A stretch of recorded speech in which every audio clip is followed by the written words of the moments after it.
जब आप पहली बार इस कहानी की दुनिया में कदम रखते हैं तो आपको लगता है कि ये बस एक और फैंटेसी टेल होगी। परियों का देश, जादू, ताज और सत्ता की लड़ाई। लेकिन धीरे धीरे आपको एहसास होता है कि ये कहानी जादू से ज्यादा मनुष्यों की कमजोरी, उनकी एम्बिशन और उनके खतरनाक राजों की है।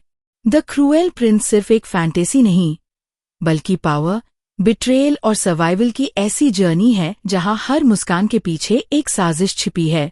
इस दुनिया को रचा है हॉली ब्लैक ने, और उन्होंने फेरीलैंड को किसी ड्रीमलैंड की तरह नहीं, बल्कि एक रूथलेस पॉलिटिकल बैटलफील्ड की तरह दिखाया है।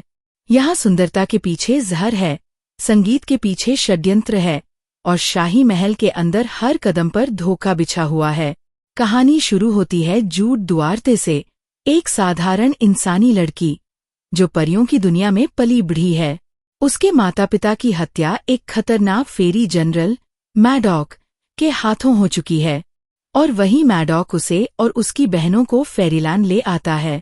सोचिए, एक इंसान उस दुनिया में जहां इंसानों को कमजोर, घटिया और खिलौना समझा जाता है। जूड बचपन से ही इंसल्ट, ह्यूमिलिएशन और रिजेक्शन झेलती है। उसे हर दिन याद दिलाया जाता है कि वह अलग है, कि वह इंफीरियर है, कि वह यहाँ बिलोंग नहीं करती। लेकिन जूड की सबसे बड़ी खासियत यही है, वह इस ह्यूमिलिएशन को अपनी कमजोरी नहीं बनने देती। वह इसे फ्यूल बना लेती है। जहां बाकी लोग एक्सेप्टेंस चाहते हैं, जूड पावर चाहती है। उसे पता है कि इस क्रूएल दुनिया में सर्वाइव करने का सिर्फ एक तरीका है, खुद को इतना स्ट्रॉन्ग बनाओ कि कोई तुम्हें इग्नोर ना कर सके। और यहीं से शुरू होता है असली खेल। फेरी कोर्ट में सत्ता की लड़ाई चल रही है। हाई किंग की उम्र ढल रही है, और उनके बेटों के बीच ताज के लिए खामोश जंग छिड़ी है।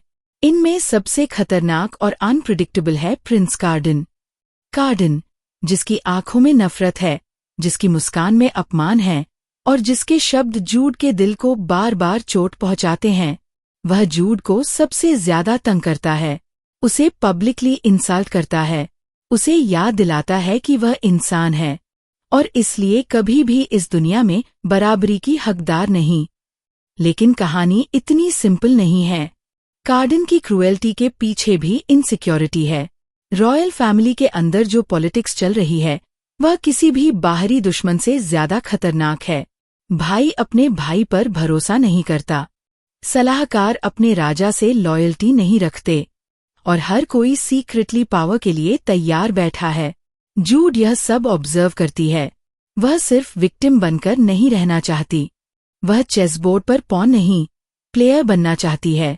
एक दिन एक ऐसा मौका आता है जब जूड को एहसास होता है कि अगर उसने अभी रिस्क नहीं लिया तो वह हमेशा के लिए दूसरों के कंट्रोल में रहेगी। और वह रिस्क लेती है, एक ऐसा फैसला जो पूरी फेरीलैंड की दिशा बदल देता है।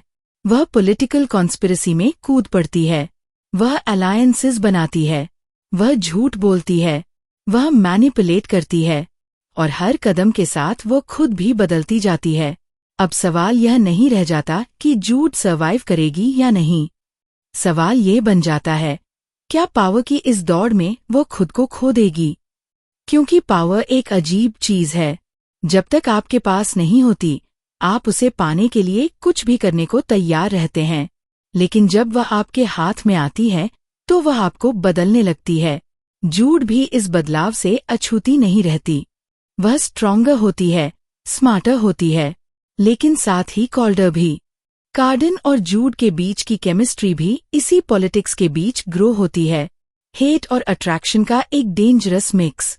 दोनों एक दूसरे को डिस्ट्रॉय भी करना चाहते हैं, और समझना भी, यह रिलेशनशिप सिंपल रोमांस नहीं है।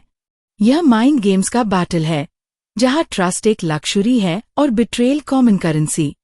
पहले ही हिस्से में हमें साफ दिखाई देने लगता है कि यह कहानी किसी फेरी टेल एंडिंग की गारंटी नहीं देती। यहाँ कोई साफ सुथरा हीरो नहीं, कोई पूरी तरह विलन नहीं। हर कैरेक्टर ग्रे है, हर कोई अपने सर्वाइवल के लिए लड़ रहा है, और सबसे बड़ा खतरनाक राज अभी सामने आना बाकी है। क्योंकि फेरीलैंड में असली किलर तलवार से नहीं मारता, वह सीक्रेट से मारता है।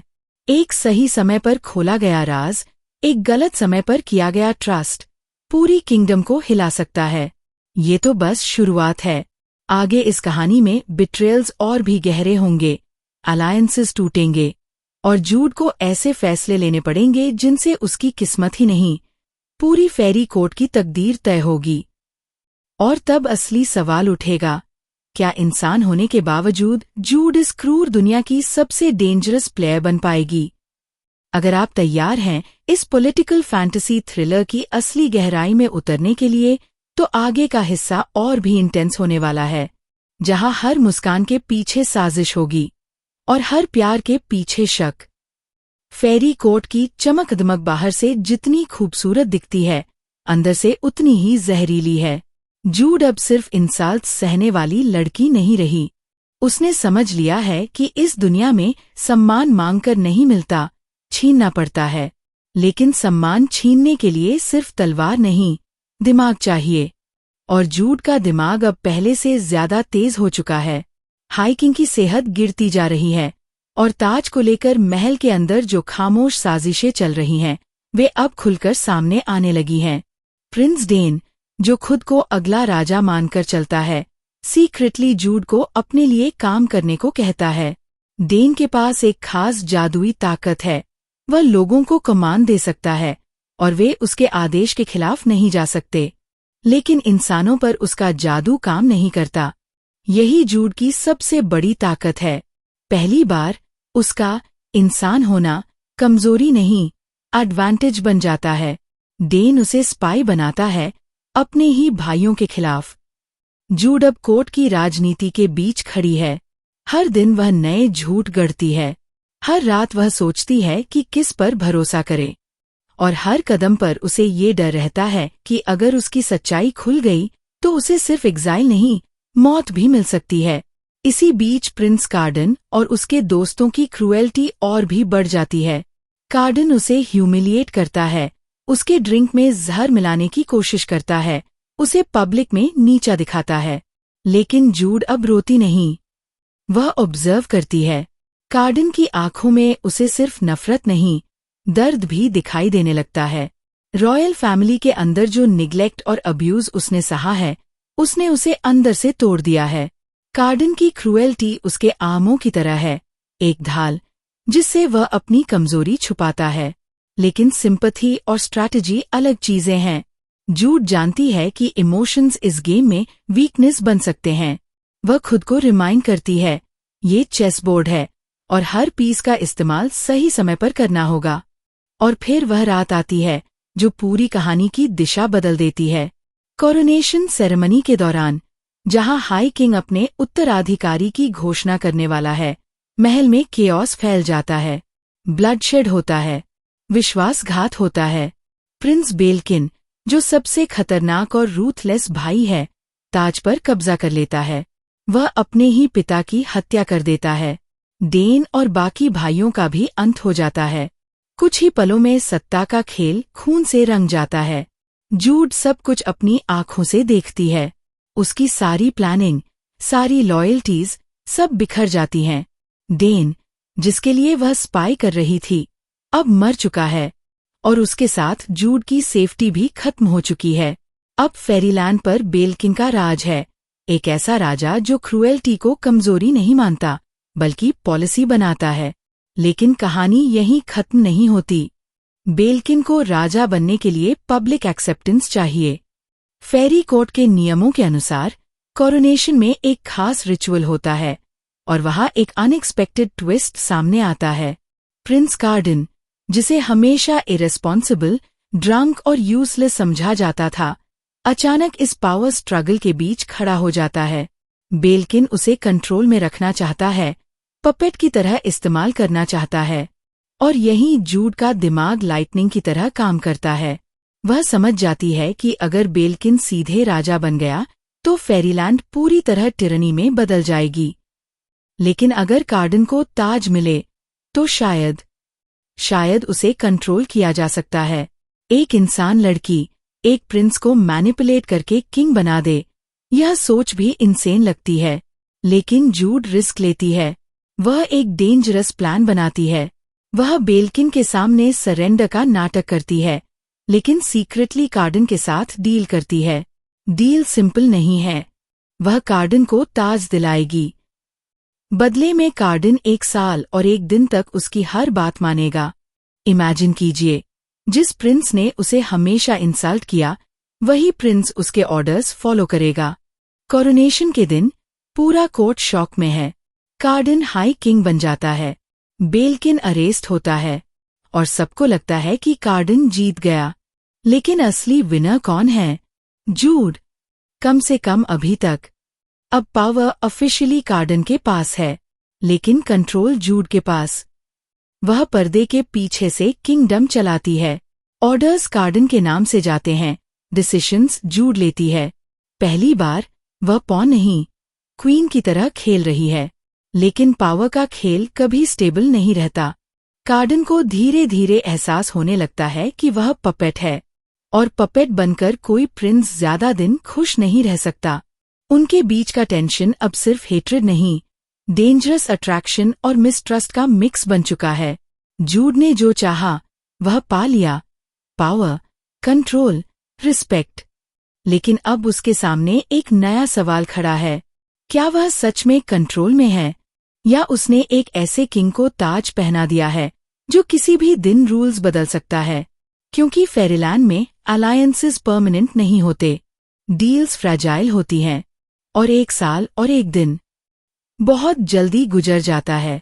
आगे कहानी और भी खतरनाक मोड़ लेने वाली है, जहां ट्रस्ट सबसे बड़ी गैम्बल बनेगा और लव भी एक वेपन साबित हो सकता है। कोरोनेशन के बाद फेरी कोर्ट की हवा बदल चुकी थी, लेकिन शांति सिर्फ ऊपर ऊपर थी। अंदर ही अंदर हर कोई अपनी चाल चल रहा था। कार्डन अब ऑफिशियली हाई किंग था, ताज उसके सिर पर था, लोग उसके सामने झुक रहे थे। लेकिन असली डोर जूड के हाथ में थी। एक इंसानी लड़की, जिसने पूरी फेरी कोर्ट को चकमा देकर सबसे ताकतवर सिंहासन को इनडायरेक्टली कंट्रोल में ले लिया था। ये जीत जितनी शानदार थी, उतनी ही खतरनाक भी। जूड हर सुबह खुद को याद दिलाती, ये टेम्पररी है, 1 साल और 1 दिन, बस उतना ही समय। उसके बाद कार्डन किसी भी वादे से मुक्त हो जाएगा। इसलिए वह हर दिन, हर घंटे को केयरफुली यूज करती है। वह मिनिस्टर्स को रिप्लेस करती है, बेल्किन के लॉयल गार्ड्स को हटवाती है, सीक्रेट अलायंसेस बनाती है, टैक्स और ट्रेड डील्स को रिवर्क करती है ताकि किंगडम स्टेबल रहे। वह सिर्फ पावर एंजॉय नहीं कर रही, वह सिस्टम रीबिल्ड कर रही है। लेकिन कार्डन वैसा नहीं है जैसा वह पहले था। पहले वह रेकलेस था, ड्रंक था, क्रूएल जोक्स करता था। अब वह सरप्राइजिंगली ऑब्जर्वेंट हो गया है। वह कोर्ट की मीटिंग्स में चुपचाप सब सुनता है। वह देखता है कि जूड कैसे डिसीशंस लेती है, कैसे वह हर आर्ग्यूमेंट को टर्न करती है, कैसे वह फियर और लॉजिक दोनों का इस्तेमाल करती है। और धीरे धीरे कार्डन को एहसास होता है, जूड उसे अंडर एस्टिमेट नहीं करती, बल्कि चैलेंज करती है। उनके बीच की बातचीत अब बदल चुकी है। पहले इंसल्ट्स थे, अब लेड कॉन्वर्सेशंस हैं। पहले ह्यूमिलिएशन था, अब माइंड गेम्स हैं जिनमें बराबरी का मुकाबला है। कभी कभी जब वे अकेले होते हैं तो साइलेंस भी डेंजरस हो जाता है, क्योंकि उस साइलेंस में अट्रैक्शन है, लेकिन ट्रस्ट नहीं। जूड खुद को बार बार रिमाइंड करती है, यह एनिमी है, लेकिन दिल पॉलिटिक्स नहीं समझता। इसी बीच एक और खतरा उठ खड़ा होता है, अंडरसी किंगडम से। वहां की रानी, क्वीन ऑरलाग, फेरीलैंड की इंस्टेबिलिटी को कमजोरी मानती है। वह अलायंस के नाम पर दबाव बनाती है, ट्रेड राउट्स ब्लॉक करने की धमकी देती है, और सीक्रेटली वह कार्डन को वीक साबित करना चाहती है ताकि फेरीलैंड को अपने इन्फ्लुएंस में ले सके। जूड समझ जाती है कि यह सिर्फ बाहरी खतरा नहीं है। अगर कार्डन वीक दिखा तो कोर्ट के अंदर के नोबल्स भी रिबेल कर सकते हैं। इसलिए वह एक बोल्ड कदम उठाती है। वह खुद अंडरसी में नेगोशिएशन के लिए जाती है। यह मिशन डिप्लोमैटिक कम, साइकोलॉजिकल ज्यादा है। अंडरसी का दरबार फेरी कोर्ट से भी ज्यादा कोल्ड और मैनिपुलेटिव है। वहां इमोशंस को कमजोरी समझा जाता है। क्वीन ऑरलाग जूड को अंडर एस्टिमेट करती है, क्योंकि वह इंसान है, लेकिन यही गलती हर कोई करता है। जूड वहाँ ब्लफ खेलती है। वह दिखाती है कि कार्डन पूरी तरह उसके कंट्रोल में है। वह हिंट्स देती है कि फेरीलैंड इंटरनली यूनाइटेड है।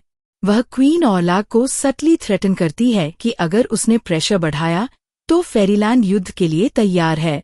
लेकिन हर ब्लफ की कीमत होती है। अंडरसी में जूड को पॉइजन दिया जाता है, धीरे धीरे, इनविजिबल तरीके से। जब तक उसे एहसास होता है वह ट्रैप में फंस चुकी होती है। क्वीन ऑरलाग उसे डायरेक्टली नहीं मारती, क्योंकि ओपन वॉर रिस्क है। वह उसे वीक करके वापस भेजती है ताकि फेरी कोर्ट में इंस्टेबिलिटी खुद फैल जाए। जब जूड वापस आती है वह फिजिकली कमजोर है, लेकिन मेंटली और भी शार्प। कार्डन पहली बार उसे उस हालत में देखता है, वल्नरेबल, फ्रेजाइल, और उसके अंदर कुछ शिफ्ट होता है। वह समझता है कि जूड सिर्फ पावर हंग्री नहीं है, वह किंगडम के लिए खुद को खतरे में डाल रही है। यहाँ से उनका डायनामिक फिर बदलता है। कार्डन पब्लिक में इंडिफरेंट रहता है, लेकिन प्राइवेट में वह जूड की सेफ्टी को इंश्योर करता है। वह सीक्रेटली स्पाइस भेजता है। वह अंडरसी के खिलाफ काउंटर स्ट्रैटेजी बनाता है, बिना जूड को बताए। और जब जूड को यह पता चलता है तो वह कंफ्यूज्ड हो जाती है। क्या कार्डन सच में बदल रहा है, या यह भी एक लेयर है किसी डीपर प्लान की? इसी बीच एक और शॉकिंग रेवलेशन सामने आता है। जूड की जुड़वा बहन टेरिन, जिसने हमेशा सेफ चॉइस चुनी थी, जिसने कोर्ट पॉलिटिक्स से दूर रहने की कोशिश की थी, वही टेरिन एक मर्डर में इन्वॉल्व पाई जाती है। फेरीलैंड में मर्डर रेयर नहीं है, लेकिन यह मर्डर पॉलिटिकल है। विक्टिम का संबंध बेल्किन के पुराने लॉयलिस्ट से था। अगर यह बात बाहर आई तो लोग समझेंगे कि जूड अपने एनिमीज को एलिमिनेट कर रही है। रेप्यूटेशन, जो बड़ी मुश्किल से बिल्ड हुई थी, एक झटके में क्रम्बल हो सकती है। टेरिन जूड से हेल्प मांगती है। यह मोमेंट जूड के लिए सबसे कठिन है। एक तरफ उसकी सिस्टर है, ब्लड रिलेशन, दूसरी तरफ किंगडम की स्टेबिलिटी है। अगर वह टेरिन को बचाती है तो वह खुद सस्पेक्ट बन सकती है। अगर वह उसे छोड़ देती है तो फैमिली टूट जाएगी। जूड फैसला लेती है, वह खुद टेरिन की जगह ट्रायल फेस करेगी। डिसगाइज में। यह प्योर सैक्रिफाइस नहीं है, यह कैलकुलेटेड रिस्क है। अगर वह सिचुएशन को कंट्रोल कर पाई तो स्कैंडल अवॉइड हो जाएगा, अगर नहीं तो सब खत्म। ट्रायल के दौरान फेरी कोर्ट की हिपोक्रेसी खुलकर सामने आती है। नोबल्स जो खुद सीक्रेट्स में डूबे हैं, मोरालिटी की बातें करते हैं। बेल्किन के सपोर्टर्स रीवेंज की आग में हैं, और कार्डन थ्रोन पर बैठा है, एक्सप्रेशनलेस। लेकिन उसकी आंखें सिर्फ जूड पर टिकी हैं। ट्रायल एक साइकोलॉजिकल बैटलफील्ड बन जाता है। जूड लॉजिक से, विट से, सटल थ्रेट से सिचुएशन को टर्न करती है। वह एविडेंस मैनिपुलेट करती है, विटनेसेस को एक्सपोज करती है, और आखिरकार केस कोलैप्स हो जाता है। पब्लिकली जस्टिस हो गया, प्राइवेटली ट्रस्ट और कॉम्प्लिकेटेड हो गया। कार्डन को एहसास होता है कि जूड लिमिट्स क्रॉस करने से नहीं डरती। जूड को एहसास होता है कि कार्डन उसे बचा सकता था, लेकिन उसने उसे खुद लड़ने दिया। क्यों? शायद इसलिए क्योंकि वह जानता है जूड को बचाया नहीं जा सकता। उसे बराबरी चाहिए, प्रोटेक्शन नहीं। अब क्लॉक टिकिंग है। 1 साल और 1 दिन खत्म होने में ज्यादा समय नहीं बचा। डील एक्सपायर होने वाली है, और जैसे जैसे डेडलाइन करीब आती है, टेंशन अनबियरेबल हो जाता है। कार्डन इंक्रीजिंगली अनप्रिडिक्टेबल हो रहा है।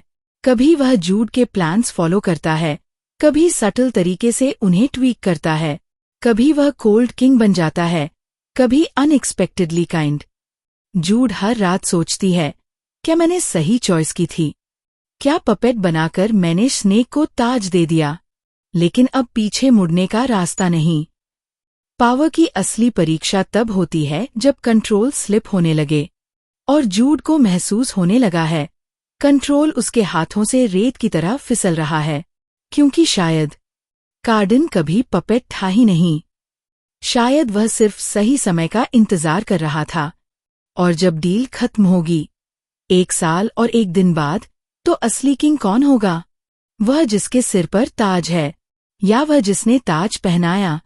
आगे जो होने वाला है वह सिर्फ पॉलिटिकल ट्विस्ट नहीं होगा, वह इमोशनल अर्थक्वेक होगा। क्योंकि फेरीलैंड में सबसे खतरनाक वेपन तलवार नहीं, दिल होता है। डेडलाइन अब बस कुछ ही दिनों दूर है। 1 साल और 1 दिन, वह समय सीमा जिसने जूड को इल्यूजन दिया था कि कंट्रोल उसके हाथ में है, अब खत्म होने वाली है। हर सुबह जब वह जागती है, उसे ऐसा लगता है जैसे हवा में कोई अदृश्य काउंटडाउन चल रहा हो। कोर्ट के कॉरिडोर्स में विस्पर्स बढ़ गए हैं। नोबल्स क्वाइटली स्पेक्युलेट कर रहे हैं कि डील खत्म होने के बाद हाई किंग क्या करेगा। क्या कार्डन पब्लिकली अनाउंस करेगा कि वह फाइनली फ्री है? क्या वह जूड को उसके खेल का जवाब देगा, या क्या वह उसे अपनी रानी बनाएगा? फेरीलैंड में रूमर्स आग की तरह खेलते हैं, और हर रूमर अपने साथ इंस्टेबिलिटी लेकर आता है। जूड आउटवर्डली काम है, मीटिंग्स अटेंड करती है, डिसीजंस लेती है, एनिमीज को स्ट्रैटेजिकली साइडलाइन करती है, लेकिन अंदर से वह रेस्टलेस है। उसने अपनी पूरी स्ट्रैटेजी इस अजम्पशन पर बिल्ड की थी कि कार्डन प्रेडिक्टेबल रहेगा, कि वह रिवेंज से ड्रिवन होगा या ईगो से। लेकिन पिछले कुछ महीनों में कार्डन ने खुद को एक अलग ही किंग साबित किया है। वह डिप्लोमैटिक है, वह सरप्राइजिंगली फेयर जजमेंट्स देता है, वह पनिशमेंट्स को मेजर्ड रखता है। कई बार वह जूड की एडवाइस फॉलो करता है, लेकिन कई बार ओपनली डिसएग्री भी करता है, और रीजन्ड आर्ग्यूमेंट्स के साथ। कोर्ट अब उसे सीरियसली लेने लगा है।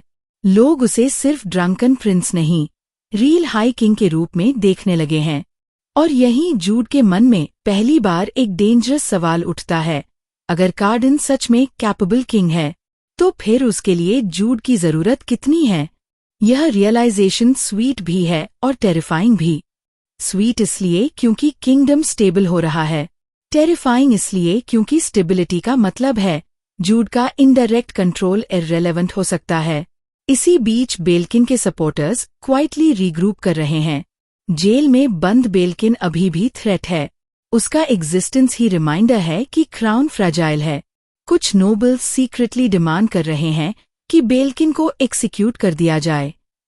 जूड प्रैक्टिकल है, वह जानती है कि बेल्किन जिंदा रहेगा तो रिबेलियन की संभावना बनी रहेगी, लेकिन एग्जीक्यूशन पॉलिटिकल मार्टर बना सकता है।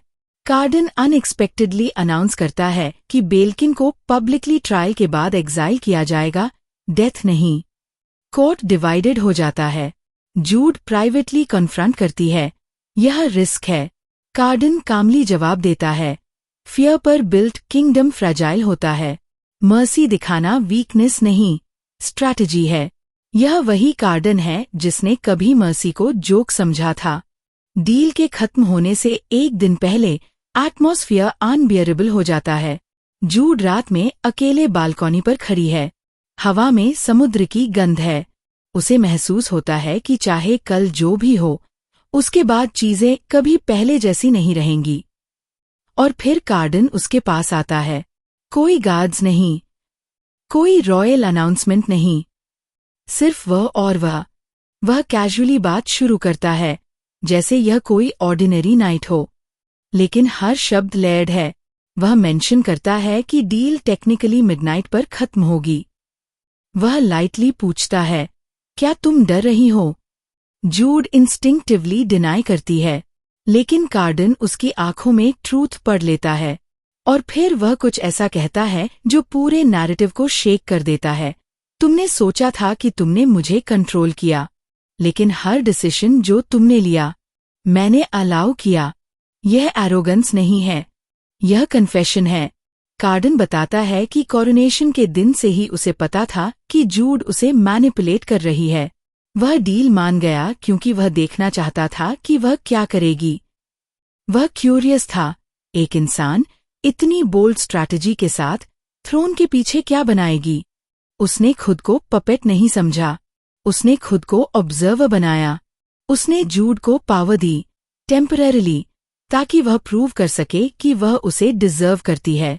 ये सुनकर जूड के अंदर स्टॉर्म उठता है। क्या उसकी सारी विक्ट्री इल्यूजन थी, या यह पार्टनरशिप थी जिसे उसने रॉन्ग समझा? मिडनाइट स्ट्राइक करता है। डील ऑफिशियली खत्म हो जाती है।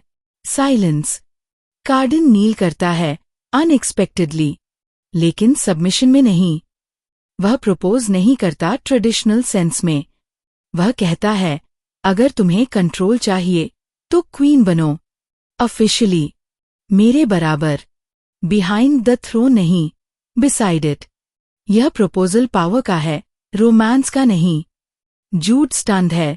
वह रियलाइज करती है कि उसने हमेशा पावर को आइसोलेशन के साथ एसोसिएट किया था। उसे लगा था कि स्ट्रॉन्ग बनने का मतलब है किसी पर डिपेंड न करना। लेकिन कार्डन पार्टनरशिप ऑफर कर रहा है, जहां कंट्रोल शेयर्ड होगा। लेकिन फेरीलैंड सिंपल हैप्पीनेस अलाउ नहीं करता। बेल्किन एग्जाइल होने से पहले लास्ट मूव खेलता है। वह पब्लिक सेरेमनी में कार्डन को कर्स कर देता है, एंशिएंट मैजिक के साथ। कर्स सिंपल है लेकिन डेडली। जब भी कार्डन ट्रूली हैप्पी होगा, उसका बॉडी स्लोली ट्रांसफॉर्म होकर स्नेक में बदल जाएगा। Permanent transformation. कोर्ट में केओस फैल जाता है। मैजिक रील है, कर्स बाइंडिंग है। सडनली प्रोपोजल इर्रेलेवेंट हो जाता है। किंगडम फिर से अनस्टेबल हो जाता है। अगर कार्डन हैप्पीनेस फील नहीं कर सकता तो वह कोल्ड रूलर बन जाएगा। अगर वह हैप्पीनेस चूज करता है तो थ्रोन परमानेंटली खाली हो सकता है। जूड समझ जाती है, यह अटैक सिर्फ कार्डन पर नहीं, किंगडम पर है। बेल्किन ने रिवेंज लिया है, इमोशनली। अब जूड के सामने सबसे कठिन चॉइस है।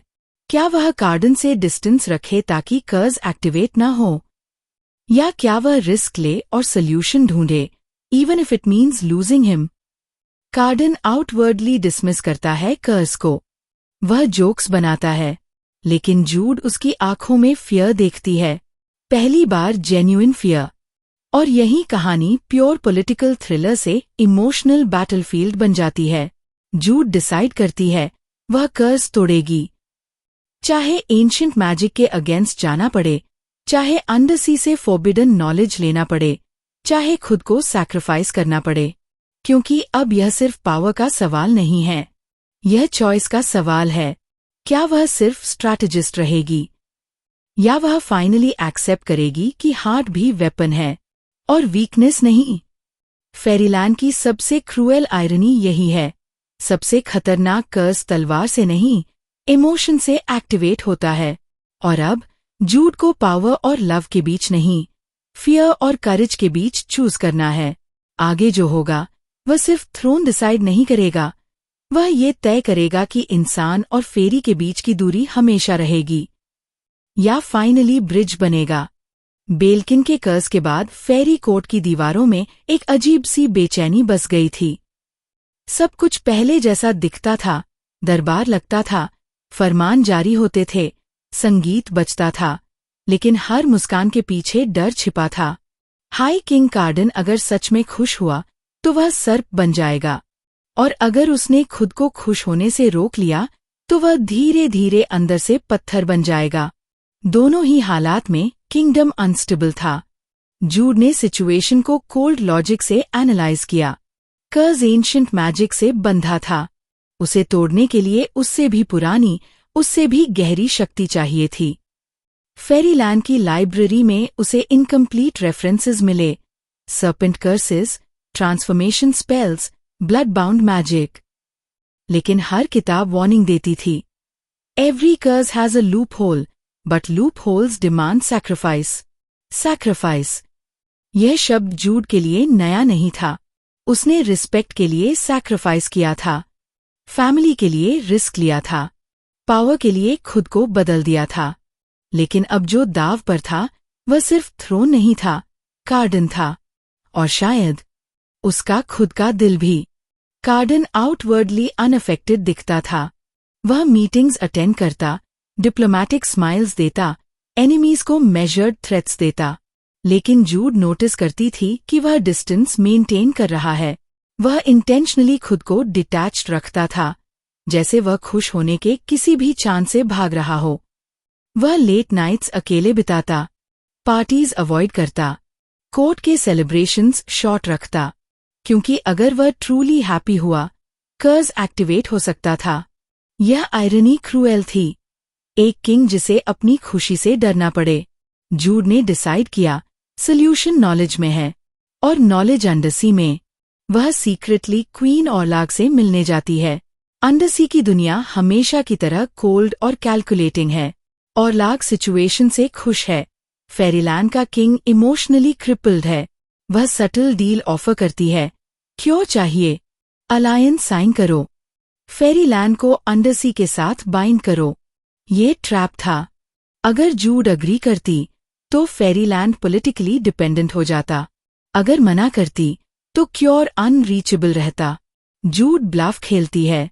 वह प्रिटेंड करती है कि कर्ज उतना सीरियस नहीं। वह हिंट्स देती है कि फेरीलैंड ने अल्टरनेटिव क्योर खोज लिया है। ऑरलाग डाउट में पड़ती है। इन्फॉर्मेशन ही पावर है, और जूड मिस इन्फॉर्मेशन को वेपन बना देती है। लेकिन अंडरसी से लौटते वक्त जूड को एक और क्लू मिलता है, एंशिएंट प्रोफेसी। उसमें लिखा था कि सर्पेंट कर्स तब टूट सकता है जब the true queen chooses the king not for power but for love, before witnesses and without fear. Love. Jude इस वर्ड से हमेशा कॉशियस रही थी। फेरीलैंड में लव वीकनेस माना जाता है, लेकिन प्रोफेसी क्लियर थी। क्योर इमोशनल ट्रूथ से जुड़ा था, पॉलिटिकल मैनिपुलेशन से नहीं। जूड स्ट्रगल करती है। क्या वह कार्डन से लव करती है, या यह पार्टनरशिप, रिस्पेक्ट और शेयर्ड एम्बिशन का मिक्स है? क्या लव डिक्लेयर करना स्ट्रैटेजी होगा, या सरेंडर? इसी बीच कोर्ट में अनरेस्ट बढ़ रहा है।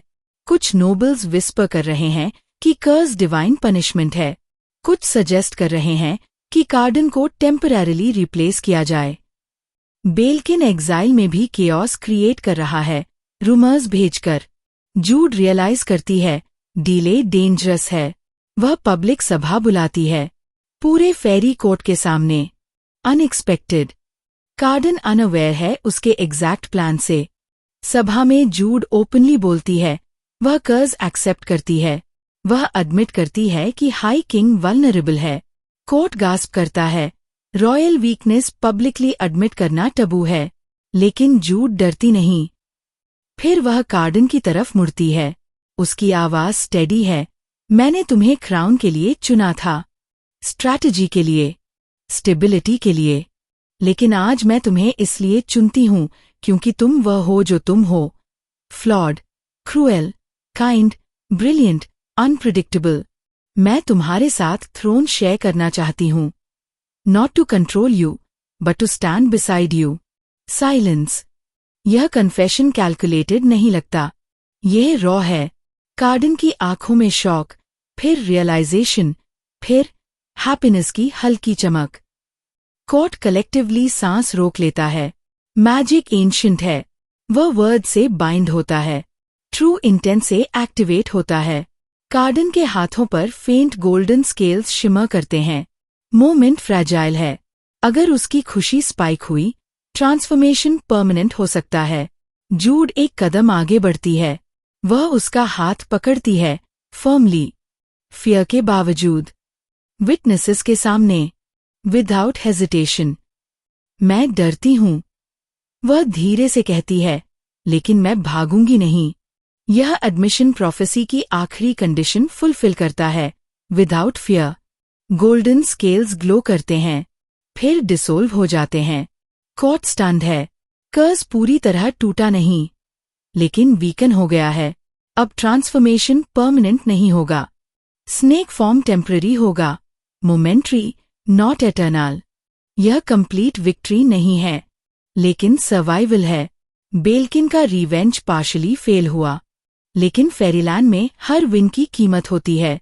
पब्लिक डिक्लेरेशन के बाद जूड ऑफिशियली क्वीन बन जाती है। Shared power, shared throne. लेकिन अब एनिमीज और ज्यादा अलर्ट हैं। अंडरसी सस्पिशियस है। एग्जाइल्ड बेल्किन फ्यूरियस है। कोर्ट डिवाइडेड है। कुछ लव को स्ट्रेंथ मानते हैं, कुछ फूलिशनेस। कार्डन और जूड अब ऑफिशियली यूनाइटेड हैं, लेकिन यूनिटी कांस्टेंट एफर्ट मांगती है। पावर शेयर करना कंट्रोल से ज्यादा कठिन है। डिसीशंस अब जॉइंट होते हैं, आर्ग्यूमेंट्स इक्वल होते हैं, ईगो क्लैश करता है, रिस्पेक्ट बैलेंस मेंटेन करता है। और जूड समझती है रियल क्रूएल्टी सिर्फ एनिमीज में नहीं थी, वह सिस्टम में थी, फियर में थी, आइसोलेशन में थी। अब वह सिस्टम बदल रहा है, लेकिन क्या फेरीलैंड ट्रूली चेंज एक्सेप्ट करेगा, या फिर अगला बिट्रेल ऑलरेडी ब्रूइंग है? क्योंकि फेरी टेल्स में हैप्पी एंडिंग सिंपल नहीं होती। यहाँ हैप्पीनेस टेम्पररी है, स्टेबिलिटी अर्न्ड है, और लव हमेशा टेस्ट होता है। आगे का रास्ता अभी भी खतरनाक है, लेकिन पहली बार जूड अकेली नहीं है, और शायद यही सबसे बड़ी जीत है। कर्ज वीकन तो हो गया था, लेकिन फेरीलैंड में शांति कभी सीधी रेखा में नहीं चलती। क्वीन बनने के बाद जूड को पहली बार एहसास हुआ कि असली लड़ाई थ्रोन पाने की नहीं थी, उसे संभालने की थी। क्राउन सिर पर रखना आसान है, उसका वजन रोज झेलना मुश्किल। अब हर डिसीजन सिर्फ स्ट्रैटेजी नहीं, लेगेसी तय कर रहा था। कोर्ट की आंखें अब उसे आउटसाइडर की तरह नहीं, रूलर की तरह देख रही थीं। लेकिन एक्सेप्टेंस और रिस्पेक्ट में फर्क होता है। रिस्पेक्ट अर्न करना पड़ता है, बार बार। कार्डन बदला हुआ था। कर्ज के बाद वह इमोशन से भाग नहीं रहा था, लेकिन केयरलेस भी नहीं था। वह जानता था कि उसकी खुशी अब भी मैजिक से जुड़ी है। ट्रांसफॉर्मेशन परमानेंट नहीं रहा, लेकिन टेम्पररी स्नेक फॉर्म का रिस्क बना हुआ था। इसका मतलब था हर इंटेंस इमोशन डेंजरस हो सकता है। एंगर, जॉय, पैशन, सब मेजर्ड होना चाहिए। एक किंग जिसे अपने ही दिल को डिसिप्लिन करना पड़े, यह आयरनी फेरीलैंड को खूब सूट करती थी। जूड ने गवर्नेंस को एग्रेसिवली रीस्ट्रक्चर करना शुरू किया। उसने माइनर कोर्ट्स के रूलर से डायरेक्ट अलीजियंस ली, बॉर्डर टेरिटरीज को स्टेबल किया, अंडरसी के साथ टेम्पररी ट्रेड अग्रीमेंट साइन किया विदाउट गिविंग देम डोमिनेंस। उसने स्पाइस नेटवर्क और मजबूत किया। इन्फॉर्मेशन उसके लिए ऑक्सीजन थी। लेकिन जितना वह सिस्टम टाइटन करती गई, उतना ही बैकलैश बढ़ता गया। बेल्किन एग्जाइल में था, पर पावरलेस नहीं। वह लेटर्स और सीक्रेट मैसेंजर्स के थ्रू डिसेंट फैला रहा था। कुछ ओल्ड नोबल्स, जो जूड को ह्यूमन होने की वजह से कभी एक्सेप्ट नहीं कर पाए, सीक्रेटली बेल्किन के नैरेटिव को सपोर्ट कर रहे थे कि थ्रोन अनैचुरल हैंड्स में है। रूमर्स फैलने लगे कि कर्ज पूरी तरह टूटा नहीं है, कि हाई किंग अनस्टेबल है, कि क्वीन मैनिपुलेटिव है। रूमर फेरीलैंड का सबसे सस्ता और सबसे खतरनाक वेपन है। इसी बीच एक और क्राइसिस उभरा, नॉर्थ कोर्ट में रिबेलियन। वहां के रूलर ने ओपनली टैक्स देने से मना कर दिया। ऑफिशियल रीजन था फामाइन, लेकिन अनऑफिशियल रीजन था वीकनेस की स्मेल। जूड समझ गई, अगर नॉर्थ कोर्ट को क्रश नहीं किया गया तो बाकी टेरिटरीज भी इंस्पायर हो जाएंगी। वॉर काउंसिल बुलाई गई। कार्डन सरप्राइजिंगली एग्रेसिव स्टांस लेता है। वह सजेस्ट करता है कि रिबेलियन को अर्ली स्टेज में ही सप्रेस कर दिया जाए, स्विफ्ट, डिसाइसिव फोर्स से। जूड कॉशियस है, वह नेगोशिएशन चाहती है। दोनों के बीच पहली रील पॉलिसी क्लैश होता है। यह पर्सनल नहीं, आइडियोलॉजिकल है। जूड फियर करती है कि एक्सेसिव फोर्स नैरेटिव को फ्यूल करेगा। कार्डन आर्ग्यू करता है कि हेजिटेशन रिबेलियन को एनकरेज करेगा। शेयर्ड थ्रोन का मतलब यही था, शेयर्ड कॉन्फ्लिक्ट। आखिर कॉम्प्रोमाइज होता है। जूड डिप्लोमैटिक एनवॉय भेजती है, लेकिन सीक्रेटली मिलिट्री रेडीनेस मेंटेन रखती है। एनवॉय फेल हो जाता है। नॉर्थ कोर्ट ओपनली इंसल्ट करता है क्राउन को। अब एक्शन अनअवॉइडेबल है। बैटल शॉर्ट लेकिन ब्रूटल होता है। कार्डन फ्रंट लाइन पर नहीं जाता, लेकिन स्ट्रैटेजी पर्सनली ओवरसी करता है। जूड सप्लाई लाइंस और इंटेलिजेंस कोऑर्डिनेट करती है। रिबेलियन क्रश्ड होता है, लेकिन कॉस्ट के साथ। कैजुअलिटीज दोनों तरफ होती हैं। विक्ट्री हॉलो लगती है। फेरी कोर्ट टेम्परेरिली यूनाइटेड हो जाता है, फियर से। लेकिन जूड जानती है, फियर शॉर्ट टर्म ग्लू है, लॉन्ग टर्म लॉयल्टी रिस्पेक्ट से आती है। वॉर के बाद कार्डन अनएक्सपेक्टेडली नॉर्थ कोर्ट के कैप्चर्ड रूलर को एक्सिक्यूट नहीं करता। वह पब्लिक ओथ और हेवी फाइन इम्पोज करता है, और फिर उसे वापस सीट पर बैठा देता है, कंडीशन के साथ। यह कैलकुलेटेड मर्सी है। कोर्ट शॉक्ड है, फिर इम्प्रेस्ड। जूड रियलाइज करती है, कार्डन सिर्फ अनप्रिडिक्टेबल नहीं, इवॉल्विंग है। वह क्रूएल्टी को वेपन की तरह इस्तेमाल करता है, डिफ़ॉल्ट सेटिंग की तरह नहीं। लेकिन जैसे ही स्टेबिलिटी वापस आने लगती है, पर्सनल बिट्रेयल सरफेस पर आता है। टेरिन, उसकी सिस्टर, जिसने हमेशा सेफर पाथ चुना था, अब फिर डेंजर में है। एग्जाइल बेल्किन सीक्रेटली कॉन्टैक्ट करता है टेरिन को इमोशनल मैनिपुलेशन के साथ। वह प्रॉमिस करता है प्रोटेक्शन, रिडेम्पशन, स्टेबिलिटी। टेरिन कंफ्यूज्ड है। वह जूड की शैडो में जीते जीते थक चुकी है। वह नॉर्मल लाइफ चाहती थी, पॉलिटिक्स से दूर। लेकिन फेरीलैंड नॉर्मल लाइफ अलाउ नहीं करता। जूड को जब यह पता चलता है, उसके अंदर एंगर और फियर मिक्स हो जाते हैं।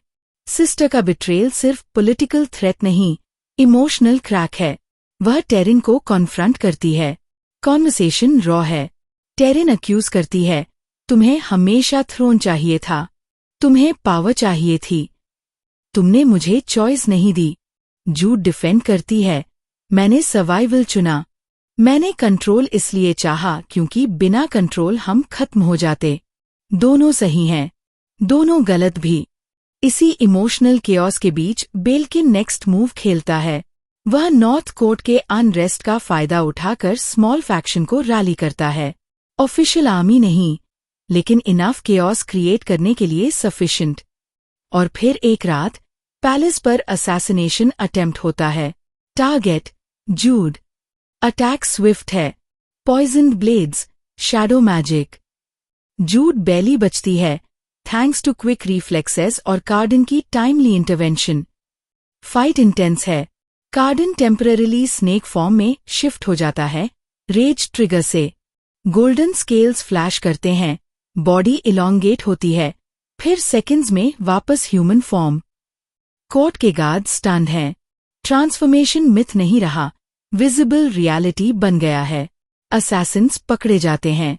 अंडर इंटेरोगेशन बेल्किन का नाम निकलता है। एविडेंस क्लियर है।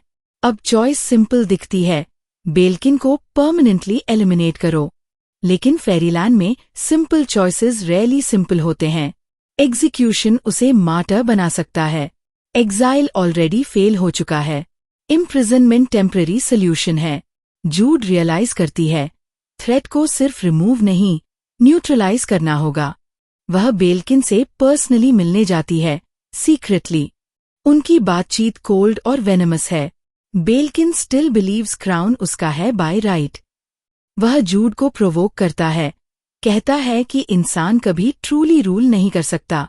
वह हिंट करता है कि कर्ज अभी भी इनकम्प्लीट है, कि एंशिएंट मैजिक डीपर लेयर्स में काम कर रहा है। जूड ब्लफ नहीं करती। वह डायरेक्ट कहती है, तुम्हारा गेम खत्म है, लेकिन तुम्हारी कहानी मैं डिसाइड करूंगी। और वह डिसीजन लेती है। बेल्किन को पब्लिक ट्रायल के बाद एक्सिक्यूट किया जाएगा, लेकिन नैरेटिव केयरफुली क्राफ्टेड होगा। उसे विलन नहीं, ट्रैजिक कॉशनरी टेल की तरह प्रेजेंट किया जाएगा। Ambition gone wrong. Trial grand होता है। एविडेंस ओवरवेलमिंग है। कोर्ट डिवाइडेड नहीं, यूनाइटेड है। एग्जीक्यूशन क्लीन है, no spectacle. Balekin gone. Threat खत्म? शायद नहीं, लेकिन चैप्टर क्लोज हो जाता है। एग्जीक्यूशन के बाद फेरीलैंड अनयूजुअली क्वाइट है। जूड बालकॉनी पर खड़ी है। उसे याद आता है जब वह पहली बार यहां आई थी। Powerless, mocked, under estimated. अब वह क्वीन है। उसने एनिमीज को आउटप्ले किया, सिस्टम रीशेप किया, कर सर्वाइव किया। लेकिन अंदर एक नई रियलाइजेशन उभरती है, पावर कंटिन्यूअस स्ट्रगल है, there is no final win. Cardan उसके पास आता है। इस बार साइलेंस हैवी नहीं, शेड है। दोनों जानते हैं उन्होंने सर्वाइवल स्टेज पार कर लिया है। अब नेक्स्ट फेज बिल्डिंग का है। लेकिन दूर हराइजन पर अंडरसी की शिप्स दिखाई देती हैं। क्वीन औलाग इतनी आसानी से पीछे हटने वाली नहीं। और जूड समझ जाती है, स्टोरी अभी खत्म नहीं हुई, असली टेस्ट अभी बाकी है।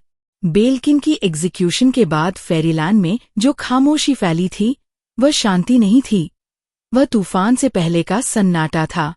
थ्रोन अब ऑफिशियली सिक्योर था, लेकिन स्टेबिलिटी फ्रेजाइल थी। पावर वैक्यूम कभी पूरी तरह एम्प्टी नहीं रहता, जैसे ही एक दुश्मन गिरता है, कोई दूसरा जगह भरने के लिए तैयार खड़ा होता है। हराइजन पर दिखाई देने वाली अंडरसी की शिप्स अब अफवाह नहीं रहीं, वे सच थीं। क्वीन औलाग ने ओपन वॉर डिक्लेयर नहीं किया, लेकिन प्रेशर बिल्ड करना शुरू कर दिया। ट्रेड राउट्स स्लो कर दिए गए। सी पोर्ट्स पर मिस्टीरियस एक्सीडेंट्स होने लगे। मर्चेंट वेसल्स गायब होने लगे। ऑफिशियली अंडरसी डिनाई कर रहा था। अनऑफिशियली मैसेज साफ था, फेरीलैंड की स्ट्रेंथ टेस्ट की जा रही थी। जूड वॉर नहीं चाहती थी। वॉर रिसोर्सेज खा जाता है, लॉयल्टी फ्रैक्चर करता है, फियर बढ़ाता है।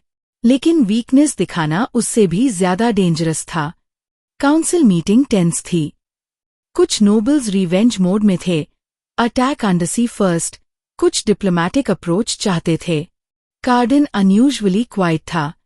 वह सबको सुन रहा था। मीटिंग के बाद वह जूड से अकेले बात करता है। अगर हम वॉर अवॉइड करना चाहते हैं, वह कहता है, तो हमें उन्हें रीजन देना होगा कि वॉर उनके लिए लॉस है। यह थ्रेट नहीं, स्ट्रैटेजी थी। जूड समझती है, डायरेक्ट कन्फ्रंटेशन नहीं, इनडायरेक्ट डिस्टेबलाइजेशन। प्लान बोल्ड था। फेरीलैंड सीक्रेटली अंडरसी के इंटरनल राइवल्स को सपोर्ट करेगा। औलाग की कोर्ट में ऑलरेडी डिसेंट था। Power hungry cousins, ambitious generals. Jude अपने स्पाई नेटवर्क को एक्टिवेट करती है। इंफॉर्मेशन लीक होने लगती है। अंडरसी में स्मॉल स्केल कॉन्फ्लिक्ट्स इग्नाइट होने लगते हैं। यह ओपन वॉर नहीं, शैडो वॉर है। लेकिन शैडो गेम्स अनप्रिडिक्टेबल होते हैं। इसी दौरान कर्ज अनएक्सपेक्टेडली ट्रिगर हो जाता है। कोई ग्रैंड हैप्पीनेस नहीं, कोई सेलिब्रेशन नहीं, बस एक क्वाइट मोमेंट। जूड और कार्डन लेट नाइट लाइब्रेरी में स्ट्रैटेजी डिस्कस कर रहे थे। कॉन्वर्सेशन हीटेड हो जाती है। फ्रस्ट्रेशन, फियर, केयर सब मिक्स। कार्डन जेन्युइनली लाफ करता है, रेयर, फ्री लाफ। और अचानक गोल्डन शिमर। इस बार ट्रांसफॉर्मेशन लॉन्गर है, सेकंड्स नहीं, मिनट्स। कार्डन का बॉडी सर्पेंट फॉर्म में ट्विस्ट होता है। Massive, shining, terrifying. Guards panic कर जाते हैं। मैजिक रॉ और अनकंट्रोलेबल महसूस होता है। जूड स्टेडी रहती है। वह गार्ड्स को डिसमिस करती है। रूम खाली करवाती है। सर्पेंट आइज उसे देख रहे हैं। इंटेलिजेंट, अवेयर, लेकिन ट्रैप्ड। यह कर्ज पूरी तरह टूटा नहीं था। वीक हुआ था, मैनेजेबल था, लेकिन गॉन नहीं था। जूड पहली बार रियलाइज करती है, यह सिर्फ इमोशनल ट्रिगर नहीं, आइडेंटिटी ट्रिगर है। कार्डन जितना अपने ट्रू सेल्फ को सप्रेस करेगा, कर्ज उतना अनप्रिडिक्टेबल होगा। जब वह वापस ह्यूमन फॉर्म में आता है, एग्जॉस्टेड है। शायद मुझे थ्रोन छोड़ देना चाहिए, वह क्वाइटली कहता है। यह जोक नहीं है। जूड के अंदर फियर स्पाइक करता है। थ्रोन कार्डन के बिना सिर्फ सिंबल रह जाएगा। फेरीलैंड यूनिटी लूज कर देगा। एनिमीज सेलिब्रेट करेंगे। लेकिन उससे भी ज्यादा, कार्डन थ्रोन छोड़ देगा तो वह खुद को अबैंडन कर देगा। तुम भागना चाहते हो? जूड पूछती है। मैं किंगडम को रिस्क नहीं बनाना चाहता। यह मैच्योरिटी है, सेल्फलेसनेस है। जूड समझती है, क्राउन उसे बचा नहीं रहा, प्रेशर बना रहा है। और यहीं से स्टोरी पॉलिटिकल से एग्जिस्टेंशियल फेज में एंटर करती है। अंडरसी में इंटरनल कॉन्फ्लिक्ट एस्केलेट हो जाता है। जूड की स्ट्रैटेजी इफेक्टिव रही। औलाग टेम्परेरिली डिस्ट्रैक्टेड है। वॉर डिले हो गया है। लेकिन फेरी कोर्ट में न्यू रूमर सर्कुलेट होने लगता है। किंग अनस्टेबल है। ट्रांसफॉर्मेशन सीक्रेट नहीं रहा। कुछ गार्ड्स ने ग्लिम्प्स देखा था। फियर फिर से सर्कुलेट हो रहा है। जूड रैडिकल डिसीजन लेती है। वह पब्लिक डेमोन्स्ट्रेशन अनाउंस करती है। पूरे कोर्ट के सामने कार्डन कंट्रोल ट्रांसफॉर्मेशन शो करेगा, प्रूव करने के लिए कि कर्ज वीकनेस नहीं, वेपन है। रिस्क इनसेन है। अगर ट्रांसफॉर्मेशन आउट ऑफ कंट्रोल हुआ तो केओस गारंटीड है, लेकिन अगर सक्सेसफुल हुआ नैरेटिव फ्लिप हो जाएगा। Ceremony day. कोर्ट पैक्ट है। नोबल्स क्यूरियस, कुछ मलिशियस एक्साइटमेंट के साथ। कार्डन थ्रोन के सामने खड़ा है। जूड उसके साथ। वह कामली एक्सप्लेन करता है, एंशिएंट मैजिक ब्लड लाइन से जुड़ा है। वह इसे शेम नहीं, स्ट्रेंथ की तरह एम्ब्रेस करेगा। He closes his eyes. Intentional shift. Golden scales shimmer करते हैं। बॉडी सर्पेंट फॉर्म में बदलती है, मैसिव, पावरफुल। लेकिन इस बार पैनिक नहीं। मूवमेंट कंट्रोल्ड है, आइज कॉन्शियस है। वह थ्रोन के चारों ओर कॉइल करता है, प्रोटेक्टिव सिंबल की तरह। रूम साइलेंट है, फियर और ऑमिक्स। फिर वह वापस ह्यूमन फॉर्म में आता है, कंट्रोल्ड। मैसेज क्लियर है, किंग मॉन्स्टर नहीं, मास्टर है। नैरेटिव इंस्टेंटली शिफ्ट होता है, फियर फैसिनेशन में बदल जाता है। फेरीलैंड लेजेंड्स को वर्शिप करता है। कर्ज अब डिवाइन साइन की तरह इंटरप्रेट होने लगता है। जूड अंदर से ब्रीथ करती है, लेकिन हर विन टेम्पररी है। अंडरसी से अनएक्सपेक्टेड मूव आता है। क्वीन ओलाग असैसिनेशन अटेम्प्ट नहीं, प्रपोजल भेजती है। Political marriage. अंडरसी प्रिंसेस और फेरीलैंड एयर के बीच फ्यूचर अलायंस। प्रॉब्लम, फेरीलैंड का एयर अभी एग्जिस्ट नहीं करता। मैसेज सटल है, अगर फ्यूचर सिक्योर करना है तो अंडरसी इन्वॉल्वमेंट अनअवॉइडेबल होगा। यह डिप्लोमैटिक ट्रैप है। जूड समझती है, ये प्रेशर है लिनिएज पर। फेरीलैंड की स्टेबिलिटी नेक्स्ट जेनरेशन से जुड़ी है। अगर एयर नहीं तो सक्सेशन क्राइसिस पोटेंशियल। कार्डन प्रपोजल सुनकर अम्यूज दिखता है, लेकिन जूड जानती है, यह डीप गेम है। अब स्टेक्स लॉन्ग टर्म हो चुके हैं। किंगडम सिर्फ प्रेजेंट सर्वाइवल का नहीं, फ्यूचर कंटिन्यूटी का सवाल बन चुका है। जूड बालकॉनी पर खड़ी हराइजन देखती है। अंडरसी काम दिखता है, लेकिन वेव्स के नीचे करंट्स डेंजरस हैं। उसने पावर सीखी, उसने मैनिपुलेशन सीखी, उसने लव एक्सेप्ट किया। अब उसे लेगेसी सीखनी है, और लेगेसी पॉलिटिक्स से नहीं, टाइम से लड़ाई है। फेरीलैंड सर्वाइव करेगा, लेकिन किस कीमत पर? अभी 2 हिस्से बाकी हैं। गेम खत्म नहीं हुआ, बस डीपर हो गया है। अंडरसी का मैरिज प्रपोजल सरफेस पर डिप्लोमैटिक था, लेकिन उसके अंदर हिडन थ्रेट साफ था। मैसेज सीधा था, फ्यूचर सिक्योर करो, वरना फ्यूचर हम तय करेंगे। फेरीलैंड में एयर का सवाल अब पॉलिटिकल गॉसिप नहीं, स्ट्रैटेजिक प्रेशर बन चुका था। थ्रोन स्टेबल था, लेकिन सक्सेशन अनक्लियर थी। कोर्ट के कुछ पुराने नोबल्स विस्पर करने लगे, अगर किंग का कर्ज अनप्रिडिक्टेबल है तो नेक्स्ट रूलर का प्लान क्या है? जूड ने समझ लिया, यह सिर्फ मैरिज प्रपोजल नहीं, साइकोलॉजिकल वॉरफेयर है। कार्डन इस सिचुएशन को सरप्राइजिंगली काम तरीके से हैंडल कर रहा था। वह ओपनली रिजेक्ट नहीं करता, वह डीले करता है, क्वेश्चंस पूछता है, टर्म्स मांगता है, अंडरसी को वेटिंग मोड में रखता है। टाइम उसका वेपन है, लेकिन टाइम दोधारी तलवार है। इसी दौरान फेरीलैंड के अंदर एक और सटल शिफ्ट शुरू होता है। बॉर्डर कोर्ट्स, स्पेशली वेस्ट और साउथ, अपनी ऑटोनॉमी बढ़ाने की कोशिश करने लगते हैं। ओपन रिबेलियन नहीं, लेकिन सेंट्रलाइज्ड पावर से दूरी। यह डायरेक्ट अटैक नहीं था, लेकिन टेस्ट था। क्या क्राउन हर कॉर्नर तक कंट्रोल रख सकता है? जूड समझती है, अगर सक्सेशन अनसर्टेनिटी क्लियर नहीं हुई तो फ्रैगमेंटेशन इनएविटेबल है। और तभी एक शॉकिंग ट्रूथ सामने आता है। मैडॉक, वह वॉरियर जिसने जूड को पाला था, जिसने उसे फाइट करना सिखाया, जिसने हाई किंग की हत्या की थी, वह अब तक क्वाइटली ऑब्जर्व कर रहा था। Officially neutral, practically unpredictable. Madoc secretly West Court में इन्फ्लुएंस बिल्ड कर रहा था। ओपन कूप नहीं, लेकिन इनफ लॉयल्टी गैदर कर रहा था कि अगर सक्सेशन क्राइसिस आया तो वह अल्टरनेटिव पावर सेंटर बन सके। जूड के लिए यह पर्सनल बिट्रेयल से भी ज्यादा जटिल था। मैडॉक उसका एनिमी भी था, मेंटोर भी।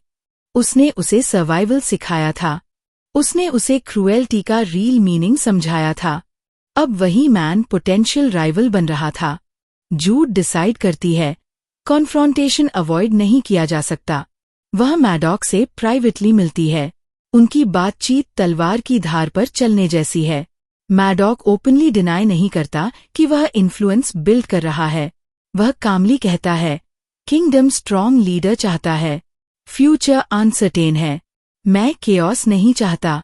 मैसेज हिडन नहीं है, अगर कार्डन फेल हुआ तो मैडॉक रेडी है। जूड पहली बार रियलाइज करती है थ्रोन की सबसे डेंजरस फाइट हमेशा एक्सटर्नल नहीं होती, कभी कभी वह फैमिली के अंदर होती है। इसी बीच अंडरसी इम्पेशेंट हो रहा है। क्वीन ओलाग अल्टीमेटम भेजती है, मैरिज प्रपोजल एक्सेप्ट करो या ट्रेड राउट्स परमानेंटली डिसरप्ट होंगे। इकोनॉमिक प्रेशर वॉर से ज्यादा इफेक्टिव होता है। काउंसिल डिवाइडेड है। कुछ नोबल्स ओपनली सजेस्ट करते हैं अंडरसी प्रिंसेस को अडॉप्ट कर लिया जाए फ्यूचर एयर के रूप में, ब्लड लाइन मिक्स हो जाए, कॉन्फ्लिक्ट खत्म। लेकिन जूड जानती है यह स्लो टेकओवर होगा। और तभी कार्डन अनएक्सपेक्टेड मूव करता है। वह पब्लिक घोषणा करता है फेरीलैंड एयर अडॉप्ट करेगा, ब्लड लाइन से नहीं, चॉइस से। Court stand. Ancient tradition break करना सिंपल नहीं है। ब्लड लाइन सेक्रेड मानी जाती है। लेकिन कार्डन आर्ग्यूमेंट देता है थ्रोन इनहेरिटेंस नहीं, रिस्पॉन्सिबिलिटी है। यह रैडिकल आइडिया है। जूड समझती है यह सिर्फ अंडरसी प्रपोजल का आंसर नहीं, मैडॉक की इन्फ्लुएंस का काउंटर भी है। अगर एयर ब्लड लाइन से फिक्स नहीं तो पावर सेंटर फ्लेक्सिबल रहेगा। लेकिन अडॉप्शन किसका? फेरीलैंड में कई माइनर 5 फैमिलीज हैं, पावरलेस, ओवरलुक्ड। कार्डन और जूड सीक्रेट इवैल्यूएशन शुरू करते हैं। Loyalty, intelligence, adaptability, qualities search की जाती हैं। और तभी ट्रेजेडी स्ट्राइक करती है। Undersea faction secretly West Court के थ्रू डिस्टेबलाइजेशन क्रिएट करता है। मैडॉक डायरेक्टली इन्वॉल्व नहीं, लेकिन इनडायरेक्टली मैनिपुलेटेड है। बॉर्डर क्लैश एस्केलेट होता है। स्मॉल स्केल बैटल अनकंट्रोल्ड हो जाता है। जूड बैटलफील्ड पर जाती है फ्रंटलाइन लीडरशिप दिखाने के लिए। कार्डन पैलेस में स्टेबिलिटी मेंटेन करता है। बैटल क्योटिक है। मैजिक अनप्रिडिक्टेबल है। अंडरसी वॉरियर्स अनएक्सपेक्टेड स्ट्रेंथ दिखाते हैं। जूड घायल होती है। Deep cut, poison blade. Poison slow है। पैलेस में वापस लाते वक्त फेरीलैंड पैनिक में है। क्वीन वूंडेड है, सिंबॉलिक ब्लो। कार्डन उसे उस हालत में देखता है और इस बार ट्रांसफॉर्मेशन रेज से नहीं, फियर से ट्रिगर होता है। Golden scales flash. Body serpent form में शिफ्ट होती है, मैसिव, अनकंट्रोल्ड। Court terrified. लेकिन इस बार डिफरेंस है। सर्पेंट पैलेस डिस्ट्रॉय नहीं करता, वह जूड के बेड के पास कॉइल हो जाता है, प्रोटेक्टिव, ट्रेम्बलिंग। यह रॉ इमोशन है। आवर्स बाद हीलर्स पॉइजन न्यूट्रलाइज करते हैं। जूड स्लोली रिकवर करती है। जब वह जागती है, कार्डन एग्जॉस्टेड ह्यूमन फॉर्म में उसके पास बैठा है। उस मोमेंट में दोनों रियलाइज करते हैं कर्ज अभी भी थ्रेट है, लेकिन बॉन्ड उससे भी ज्यादा स्ट्रांग है। पब्लिक परसेप्शन चेंज हो जाता है। People see loyalty, not instability. King monster नहीं, गार्डियन बन जाता है। अंडरसी रियलाइज करता है डायरेक्ट प्रेशर बैकफायर कर रहा है। क्वीन ओलाग नेगोशिएशन टेबल पर वापस आती है, इस बार सॉफ्टर टोन में। ट्रेड रिस्टोर करने का proposal. Political marriage drop. Jude समझती है वॉर टेम्पररीली अवॉइडेड है, लेकिन वेस्ट कोर्ट में इंस्टेबिलिटी बाकी है। मैडॉक ओपनली रिबेलियन डिक्लेयर नहीं करता, लेकिन जूड जानती है फ्यूचर कॉन्फ्लिक्ट इनएविटेबल है और अब सक्सेशन डिसीजन अर्जेंट है। कार्डन और जूड फाइनली चॉइस करते हैं एक माइनर 5 चाइल्ड, इंटेलिजेंट और फियरलेस, जिसे कोर्ट पॉलिटिक्स से दूर रेस किया गया था। ऑफिशियल अडॉप्शन सेरेमनी अनाउंस होती है। कोर्ट डिवाइडेड है, लेकिन स्पेक्टिकल पावरफुल है। मैसेज क्लियर, फेरीलैंड इवॉल्व कर रहा है। ब्लड लाइन से नहीं, चॉइस से रूल होगा। लेकिन जैसे ही सेरेमनी कंप्लीट होती है, डिस्टेंट हराइजन पर डार्क क्लाउड्स गैदर होने लगते हैं। एंशिएंट मैजिक स्टर कर रहा है। कर्ज वीकन हुआ था, लेकिन अडॉप्शन और सक्सेशन मैजिक बैलेंस डिस्टर्ब कर सकता है। फेरीलैंड चेंज एक्सेप्ट कर रहा है, लेकिन चेंज हमेशा कॉस्ट मांगता है। अब फाइनल कॉन्फ्रंटेशन बाकी है। लेगेसी सिक्योर करनी है, और यह फाइट सिर्फ एनिमी से नहीं, हिस्ट्री से है। अडॉप्शन सेरेमनी के बाद फेरीलैंड ऑफिशियली बदल चुका था। पहली बार थ्रोन ब्लडलाइन से नहीं, चॉइस से जुड़ा था। कोर्ट के पुराने नियम क्वाइटली टूट चुके थे। कुछ नोबल्स इसे रेवोल्यूशन कह रहे थे, कुछ इसे बिट्रेयल। लेकिन ट्रूथ सिंपल था। जूड और कार्डन ने फ्यूचर को रिजिड ट्रेडिशन से निकालकर फ्लेक्सिबल बना दिया था, और शायद इसी वजह से एंशिएंट मैजिक डिस्टर्ब हो गया। फेरीलैंड सिर्फ पॉलिटिक्स से नहीं चलता, वह पुराने प्रॉमिसेस, ब्लड ओड्स और अनसीन बैलेंसेस से भी बंधा है। हाई किंग की ब्लड लाइन सेंचुरी से थ्रोन से मैजिकली टाइड थी। कर्स, ट्रांसफॉर्मेशन, पावर, सब उसी लिनिएज से जुड़े थे। अडॉप्शन ने उस मैजिकल कॉन्ट्रैक्ट को शेक कर दिया। पहले साइंस सटल थे। कैसल के कॉरिडोर्स में विस्पर्स सुनाई देने लगे, लिटरल विस्पर्स, हवा में। फॉरेस्ट के पेड़ रात में अननेचुरल तरीके से स्वे करने लगे। कोर्ट एस्ट्रोलॉजर्स ने वॉर्न किया, क्राउन रेस्टलेस है। जूड सुपरस्टिशन में बिलीव नहीं करती थी, लेकिन पैटर्न्स इग्नोर नहीं किए जा सकते। रॉयल लाइब्रेरी में एंशिएंट स्क्रॉल स्टडी करते हुए उसे एक हिडन क्लॉज मिला, when the crown rejects its blood, the land will demand proof of worth. Proof of worth, ये सिर्फ मेटाफोर नहीं था। कुछ ही दिनों में फेरीलैंड के अलग अलग हिस्सों में वाइल्ड मैजिक सर्ज होने लगा। रिवर्स डायरेक्शन बदलने लगी। माइनर फाई क्रीचर्स अग्रेसिव हो गए। बॉर्डर विलेजेस में इल्यूशंस खेलने लगे।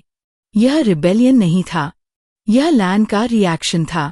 कार्डन समझ गया, यह उसकी ब्लड लाइन का एको है। थ्रोन उससे मैजिकली टाइड था। अडॉप्शन से लैंड कंफ्यूज था। किंगडम एक्सेप्ट कर रहा था चेंज, लेकिन मैजिक वैलिडेशन मांग रहा था। सॉल्यूशन सिंपल डिप्लोमेसी नहीं हो सकता था। एंशिएंट राइट परफॉर्म करना होगा। ट्रायल ऑफ द क्राउन, यह रिचुअल सेंचुरी से यूज नहीं हुआ था। डेंजरस था। किंग और क्वीन दोनों को लैंड के हार्ट, डीप फॉरेस्ट में जाना होगा। वहां मैजिक उन्हें टेस्ट करेगा। अगर वर्दी हुए तो लैंड बॉन्ड रिन्यू होगा, अगर फेल हुए थ्रोन डिसोल्व हो सकता है। लिटरली काउंसिल डिवाइडेड था, रिस्क इनसेन था, लेकिन अल्टरनेटिव स्लो कोलैप्स था। जूड हेजिटेशन नहीं दिखाती। पावर क्लेम नहीं, अर्न करनी होती है, वह कामली कहती है। डीप फॉरेस्ट फेरीलैंड का सबसे एंशिएंट, सबसे अनप्रिडिक्टेबल हिस्सा था। वहां रूल्स कोर्ट से अलग थे। वहां इल्यूशंस नहीं, रॉ ट्रूथ डोमिनेट करता था। रिचुअल नाइट तय हुई। कार्डन और जूड बिना आर्मी, बिना गार्ड्स फॉरेस्ट में एंटर करते हैं, सिर्फ सिंबॉलिक क्राउन और एंशिएंट डैगर के साथ। फॉरेस्ट इमीडिएटली रिएक्ट करता है। शैडोज थिकर हो जाती हैं, पाथ्स शिफ्ट होते हैं। पहला ट्रायल इल्यूजन का था। जूड खुद को फिर से छोटी, पावरलेस ह्यूमन गर्ल के रूप में देखती है। Mocked, ignored. वॉइसेस विस्पर करती हैं, तुम आउटसाइडर हो, तुम डिजर्व नहीं करती। यह उसका ओल्डेस्ट फियर था। लेकिन इस बार वह रिएक्ट नहीं करती, वह डिनाई नहीं करती। वह सिंपली कहती है, हाँ, मैं आउटसाइडर थी, लेकिन मैंने इस लैंड के लिए फाइट किया है। बिलोंगिंग बर्थ से नहीं, चॉइस से आता है। इल्यूजन डिसोल्व हो जाता है। कार्डन का ट्रायल गिल्ट का था। वह अपने पास्ट क्रुएल्टी, मैनिपुलेशन, फादर की निग्लेक्ट, बेलकिन की हेट्रेड देखता है। वॉइसेस हिस करती हैं, तुम मॉन्स्टर हो। गोल्डन स्केल्स फेंट शिमर करते हैं, कर्ज एको करता है, लेकिन वह भागता नहीं। मैं मॉन्स्टर था, वह क्वाइटली एडमिट करता है, लेकिन मैं चूज करता हूँ बेटर होना। मैजिक साइलेंस हो जाता है। फाइनल ट्रायल शेयर था। फॉरेस्ट ग्राउंड क्रैक करता है। एंशिएंट स्पिरिट मैनिफेस्ट होती है। Formless, voice everywhere. Why should the land bind to you?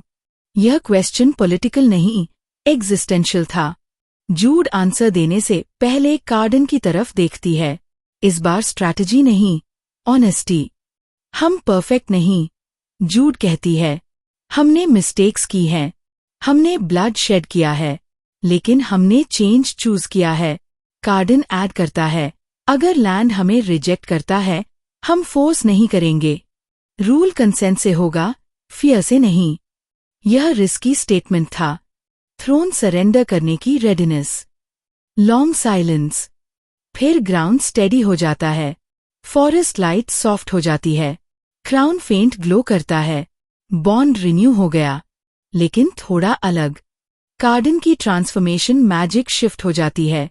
Golden scales अब कर्ज नहीं, कंट्रोल्ड एबिलिटी बन जाती है। Land bound power. Serpent form अब पनिशमेंट नहीं, चोजन फॉर्म है, guardian symbol. Ancient contract rewrite हो चुका था। जब वे फॉरेस्ट से लौटते हैं, फेरीलैंड बदल चुका है। वाइल्ड मैजिक काम है, रिवर्स नॉर्मल हैं। कोर्ट में इनविजिबल टेंशन रिलीज हो चुका है। अडॉप्टेड एयर सेफ है, बॉन्ड उसे रिजेक्ट नहीं करता। लैंड एक्सेप्ट कर चुका है, ब्लड लाइन से नहीं, वर्थ से। फाइनल सभा बुलाई जाती है। कार्डन ओपनली अनाउंस करता है, क्राउन लेगेसी नहीं, रिस्पॉन्सिबिलिटी है, और अगर कभी हम फेल हुए, लैंड हमें रिप्लेस करेगा। यह थ्रेट नहीं, प्रॉमिस है। जूड क्राउड को देखती है। उसे याद आता है पहला दिन, humiliation, training, spy games, manipulation, war, कर्ज, बिट्रेल। अब वह क्वीन है, not behind the throne, but beside it. लेकिन बिगेस्ट विक्ट्री पावर नहीं थी, it was transformation. Cardan monster से गार्डियन बना, जूड सर्वाइवर से रूलर बनी। फेरीलैंड रिजिड ट्रेडिशन से इवॉल्विंग किंगडम बना। Balekin gone, Undersea negotiated, Madoc influence neutralised. वह ओपनली ओथ ले चुका है न्यू ऑर्डर को रिस्पेक्ट करने का। स्टोरी ब्लड से शुरू हुई थी, फियर से ग्रो हुई थी, लेकिन चॉइस पर खत्म हो रही है। बालकॉनी पर खड़े होकर जूड हराइजन देखती है। सी काम है, फॉरेस्ट साइलेंट है, कोर्ट स्टेबल है। शी नोज, पीस परमानेंट नहीं। लेकिन अब थ्रोन फियर पर नहीं, अर्न्ड ट्रस्ट पर खड़ा है। फेरीलैंड क्रूएल था, लेकिन क्रूएल्टी डेस्टिनी नहीं थी। और यही असली जीत थी। एंड।